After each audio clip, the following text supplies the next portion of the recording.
You don't just come out, hey, why should I give ultimatum? Who the hell are you? What, the governor No, listen, who the hell are you? The governor is not sincere. But will you support an impeachment? If you have committed an offense to be impeached, what is wrong? Is it a criminal offense?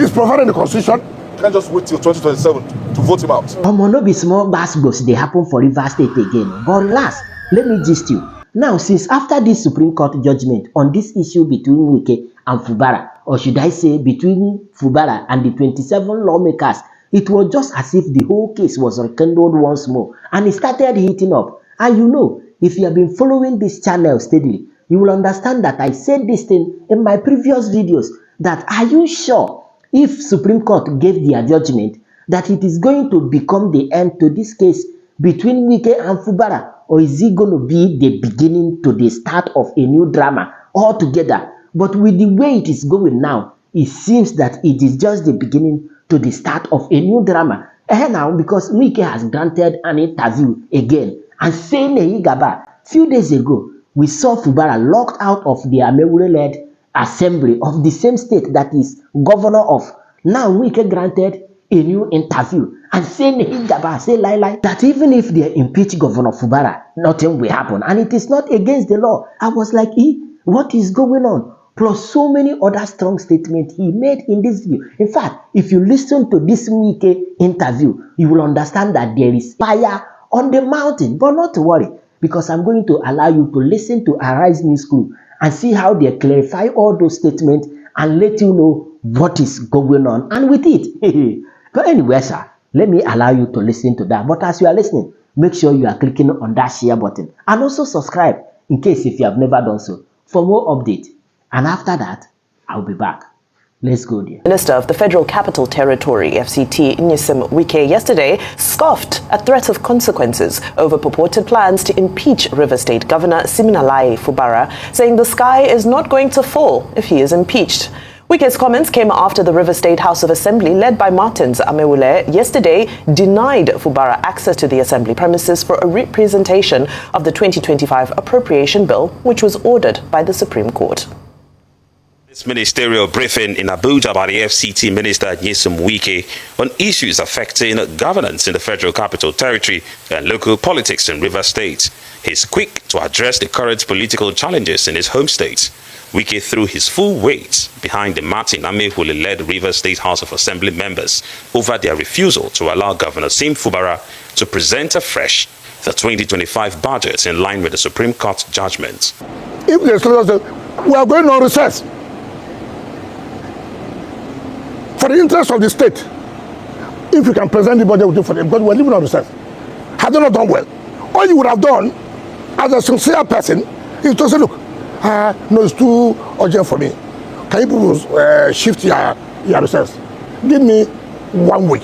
That's how people do things. You don't just come out, hey, why should I give ultimatum? Who the hell are you? What, the governor no, listen, who the hell are you? The governor is not sincere.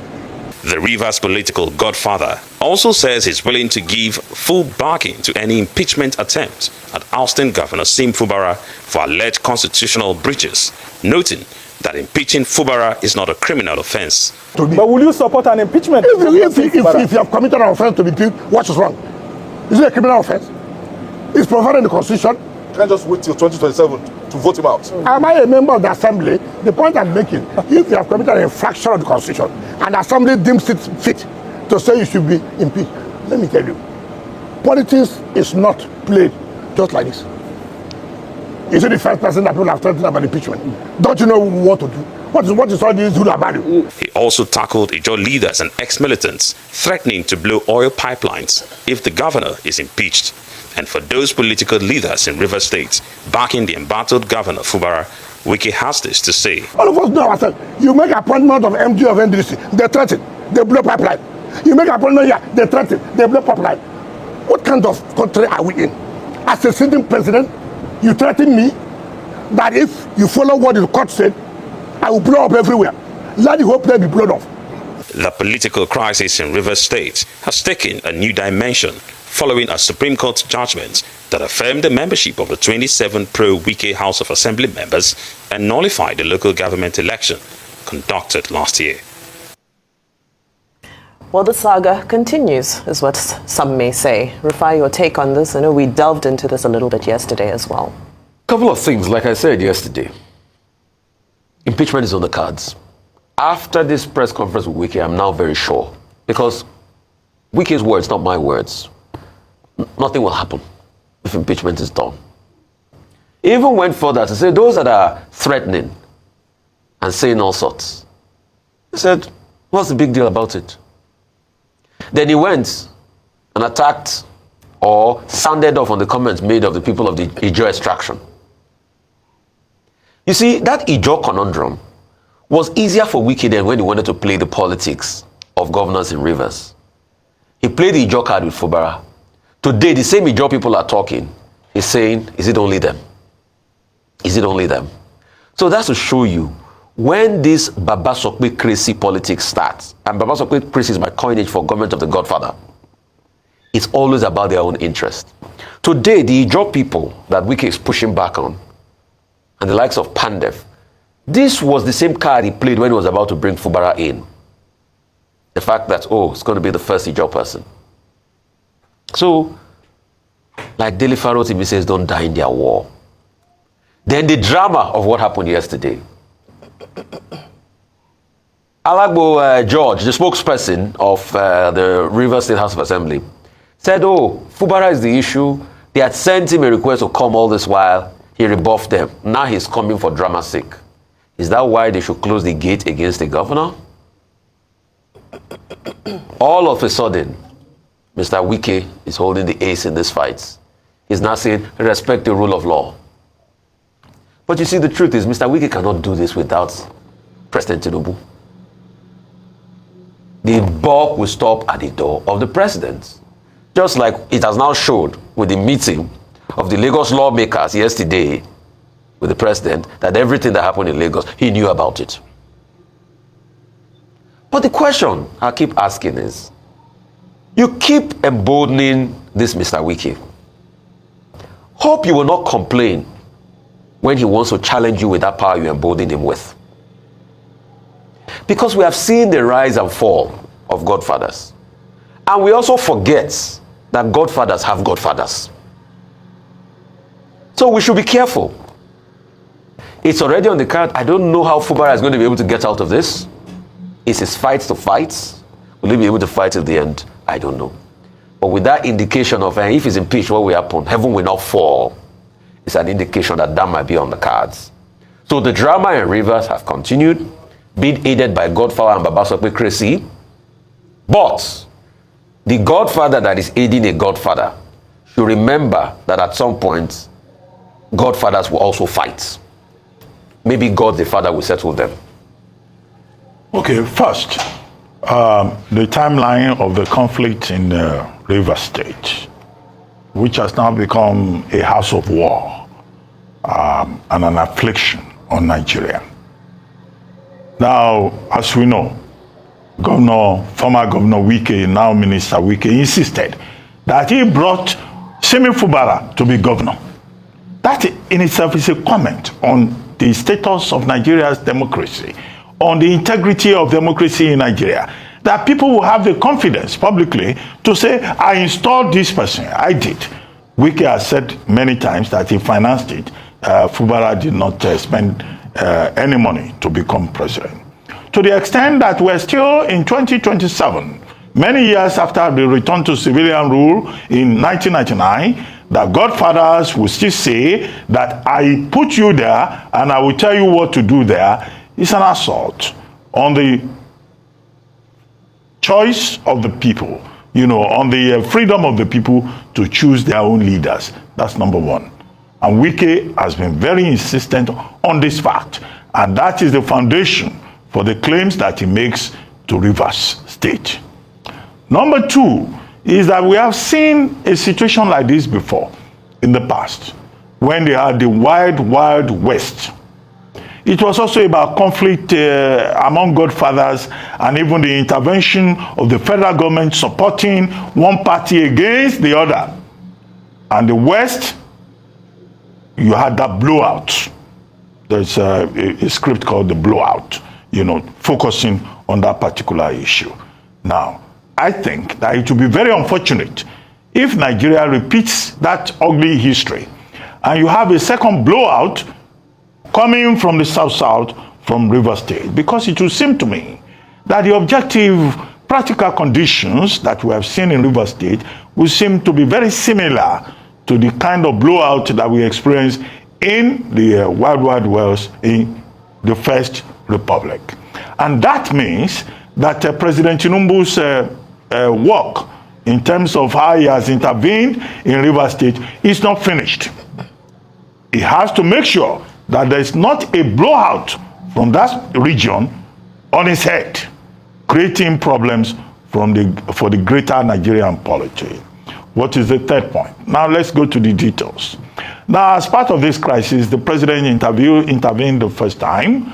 Then again, the crisis persisted, and then the parties went to court. Then the Supreme Court gave its ruling and said that Governor Fubara should follow certain conditions. And yesterday, Governor Fubara, coming from the meeting with the president and other stakeholders, governors and other stakeholders who went for iftar with the president of Nigeria, decided to go to the State House of Assembly to present the budget afresh, as had been directed by the Supreme Court. But he met a blocked gate. He was refused entry. And he had said that he had sent a letter asking for a meeting, which was rebuffed. He was also denied entry yesterday. Now, what this means is that despite the president's intervention, second notable intervention, there is an escalation of the crisis in Rivers State, which makes it even more clear that we are going to still have more in terms of conflict and disruption to deal with in that state. Now to the other issues. Now, Nyesom Wike, who has constituted himself into the ultimate godfather of Rivers State, had a television interview yesterday where he showed very clearly that the war has not ended. The fact that the jungle has now finally matured in Rivers State, despite the interventions by persons of wisdom and reason that there should be peace and stability in Rivers State. What Wike did yesterday was simply, with regard to Rivers State, to instigate instability in Rivers State. Because he said very clearly, let's deal with just that aspect, that Fubara, if he's impeached, heavens will not fall. The Constitution of Nigeria says, a governor can be impeached on the grounds of gross misconduct. And that gross misconduct is as defined by the House of Assembly. Now, these lawmakers, the 27 Wule faction, Wike faction in Rivers State, they've now been empowered by the Supreme Court of Nigeria, indeed, to proceed ahead and impeach Fubara. If they do it, they also now have the support of their godfather. And that's why for President Tinubu, that state constitutes a problem so that it doesn't become the Wild West. Now, two things that Wike said yesterday. He said the Ijaw people are not that important, that they do not even constitute the majority in the South region. Well, that is not true. The Ijaw people, according to the literature that we have read, I stand to be contradicted, constitute the fourth largest ethnic group in Nigeria. So, Minister Wike not being, an academic or somebody who is familiar with the literature, let me be nice, who doesn't understand, what the literature is, can make such statements. He's not an intellectual, he's not an academic. So, you can say that. But the truth of the matter is that the Ijaws constitute a major, a major group in this population, in this Nigerian population. The second thing that he said somebody died, the late statesman Henry Clark. I don't know an Henry Clark that is from the Niger Delta. The Henry Clark that I know, who is a statesman, that he probably was referring to in the context of Pandev, is a man called Edwin Kiagodo Clark. So for Minister Wike to have an interview, and when did Paike Clark die? In less than 2 weeks, he has forgotten his name. So this is the kind of contradiction, the kind of irony that we find, but associated with the godfatherism problem. What is the way forward? He says that INC and RYC, they are just boasting, they cannot sabotage Nigeria. Anybody, whether a PJ or another group or from Okpobo or wherever, can sabotage Nigeria's economy. We don't want that kind of rhetoric from Rivers State. Nobody should sabotage the Nigerian economy. And the minister, a serving minister of the Federal Republic, saying that, look, anybody has the capacity to sabotage Nigeria from the Niger Delta. I think that should be a wake-up call for President Bola Ahmed Tinubu, who has tried to intervene in this matter. And finally, Dr. George, who is the spokesperson of the Rivers State House of Assembly, made it clear yesterday that they retaliated, more or less, because the governor of the state also has been treating them like they are not important. I think that the major message for the people of Rivers State is that they should not turn their state into a boiling point for the rest of Nigeria, because all of us have a stake in this country and we want Nigeria to be peaceful and stable. We do not want hereafter to begin to talk about the rivers disease. What will be the rivers disease? That these are people who don't want peace, that this is a place where godfathers don't want peace. That is unacceptable in a democracy. Oh, very well said, Dr. Abati. I remember yesterday, Dr. Abati, when the comment around stooping to conquer was made, you made some reference to William Shakespeare. And when I got home, to Oliver Goldsmith, sorry. And when I got home, I started reflecting, and I thought of William Shakespeare and the fact that we're in the month of March. And what they do say is, beware the Ides of March. The story of the Ides of March is quite straightforward. It's around the death of Julius Caesar. And we know Julius Caesar was killed by Brutus. This speaks volumes to the situation that we're in, that I wish somebody had spoken to the governor, Siminalayi Fubara, and told him to beware of the Ides of March, because this is the situation he has found himself in. Once a brotherly father-son relationship has now turned into a Julius Caesar, Brutus kind of relationship. Anyway, where do we go from here? What is very clear in all of this is that if you are unable to play Machiavellian politics, you will not survive in Nigeria. That is simply the long and short of it. What is Machiavellian politics? The end justifies the mean. One must amass power by any means necessary and hold on to it and ensure that under all circumstances, whether it's through the use of strength or through the use of cunning strategies, power is the ultimate goal. And this is what we're seeing, that being a gentleman, unfortunately, doesn't pay. In the words of Bobrisky, good girl no they pay, unfortunately. Sim Fubara is being a diplomat, but I hope that he can be strategic in the diplomacy that he is trying to apply with regards to maintaining his role, maintaining his seat as the executive governor of Rivers State. Now, when I looked at some of the history, I realized that only 7 governors have been impeached since 1981 in Nigeria. However, of those 7, 3 were reinstated, meaning impeachment may not be the end of the journey.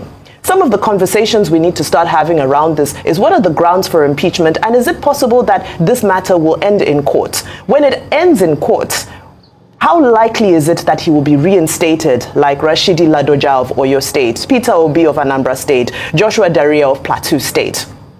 So this is, for me, just another chapter in this long novel that we're reading. And the question at hand is Sim Fubara going to be able to engage in the type of Machiavellian politics that is going to be required in order for him to survive until 2027? Because until by the time we start the countdown to the 2027 election, which in all fairness has already begun, but by the time he starts fighting for the reinstatement of that seat, we know that there's another war that will begin. War, of course, I don't mean in a violent sense, but I mean in the sense that all parties are engaged in the Machiavellian strategies of doing what it means to retain power by all means necessary. It's not lost on us that Sim Fubara is being told to go and lick his wounds, in essence, be humble, and he has no choice. He has to abide by the law. However, it's very unfortunate that in the same context of this, we see a man who has become emboldened to reveal himself as the orchestrator behind this entire charade, coming to the media, speaking to journalists as if they're school children, and saying all manner of incredibly insightful things, very undiplomatic. It's just, at the end of the day, we ask ourselves, do the people of Rivers State actually matter to any of these leaders? Because the rhetoric we heard yesterday was not a rhetoric that was worried about the interests of the people.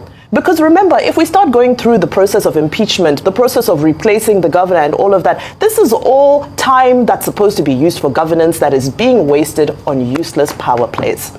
So again, all we can do here is advocate for the parties involved to sheath their swords so they can be peace, so the people of River State can enjoy governance until election period, which is when hopefully, this process can re-emerge. Of course, legally, he can be impeached. They have the numbers, so it's not an illegality. However, in the interest of stability, changing governors right now, impeaching a governor, is not the right indicator. You get the point. Now, with what you've heard, do you think that this case will soon end?